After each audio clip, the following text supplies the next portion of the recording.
Bonjour à tous, bienvenue à cette première séquence de la réglementation des coupes en forêt privée en Normandie. Ce webinaire a été réalisé dans le cadre du contrat d'objectifs de la filière bois-forêt de la région Normandie, qui associe 3 partenaires.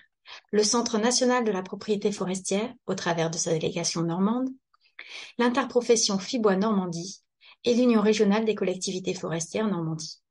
Je suis Pauline Martin, responsable des documents de gestion durable et environnement au CNPF en Normandie. Ce webinaire a pour objectif de vous initier à la réglementation des coupes de bois en forêt privée. Il est à destination des entrepreneurs de travaux forestiers. Il est découpé en 4 séquences. Aujourd'hui, nous allons aborder la première. Je coupe plus de 50% du volume des arbres de futaie d'un peuplement forestier. Qu'est-ce que la futaie? La futaie est constituée par l'ensemble des arbres de franc-pied et par extension toutes les tiges individualisées, c'est-à-dire une seule tige sur la souche, d'un peuplement forestier. Ça concerne évidemment les futaies régulières et les futaies irrégulières, mais également la composante futée des peuplements mélangés, mélange futaies-taillis, taillis sous futaies. S'il s'agit d'une coupe d'urgence, c'est-à-dire un dépérissement avec progression rapide d'un peuplement forestier ou d'arbres dangereux, alors je vous invite à visionner la vidéo numéro 3, dès lors qu'elle sera disponible. S'il s'agit d'une coupe limitée de bois destinée à la consommation personnelle du propriétaire, bois de chauffage, piquet, alors la coupe est autorisée sans formalité. En tout cas, au titre du code forestier. Je vous invite à visionner la vidéo numéro 4, si d'autres réglementations peuvent se superposer. Dans tous les cas, toute coupe rase de plus de 1 hectare dans tout massif de plus de 4 hectares doit être suivie d'une reconstitution, par plantation ou régénération naturelle, dans les 5 ans. Dans les massifs de plus de 4 hectares, tous les défrichements, quelle que soit leur surface, nécessitent une autorisation préalable de la DDT. Attention à ne pas confondre défrichement et coupe rase.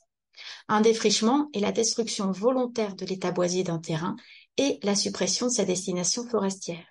Les deux conditions doivent être réunies pour reconnaître un défrichement. Nous allons maintenant suivre une clé détermination afin de vérifier la légalité de la coupe que vous allez entreprendre. Première question à se poser, est-ce que la parcelle est dotée d'un document de gestion de durable valide? Il existe 3 types de DGD. Le plan simple de gestion, PSG, qui est agréé par le CRPF, le code de bonne pratique sylvicole, CBPS+, avec programme de coupe et travaux approuvé par le CRPF, et enfin le RTG, règlement type de gestion, qui est lié à la contractualisation avec un gestionnaire forestier, coopérative ou expert. Si oui, c'est-à-dire que la parcelle est dotée d'un document de gestion durable valide, alors la coupe doit être conforme au programme de coupe et travaux agréé, à plus ou moins 4 ans, s'il s'agit d'un PSG, au programme de coupe et travaux approuvé, s'il s'agit d'un CBPS+, ou conforme au RTG, dans sa nature, prélèvement, type de coupe, et son assiette, surface, délimitation. À défaut de conformité, dans le cas d'un plan simple de gestion, la coupe doit être autorisée par le CRPF. C'est la coupe extraordinaire. Dans les autres cas, CBPS et RTG, la loi ne propose pas d'alternative équivalente. Il convient de rester conforme au document cadre correspondant, le CBPS ou le RTG, et il est conseillé de faire approuver un nouveau programme de coupes et travaux avant l'intervention dans le cas du CBPS+. Si la réponse à cette première question est non, alors diapo suivante.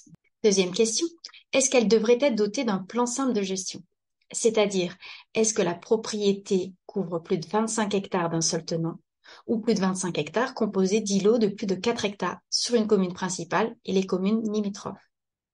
Si oui, la coupe doit être autorisée par la Direction départementale des territoires et de la mer. C'est ce qu'on appelle le régime d'autorisation administrative. Sinon, c'est-à-dire que la propriété n'est pas soumise à obligation d'un plan simple de gestion. Alors, question suivante.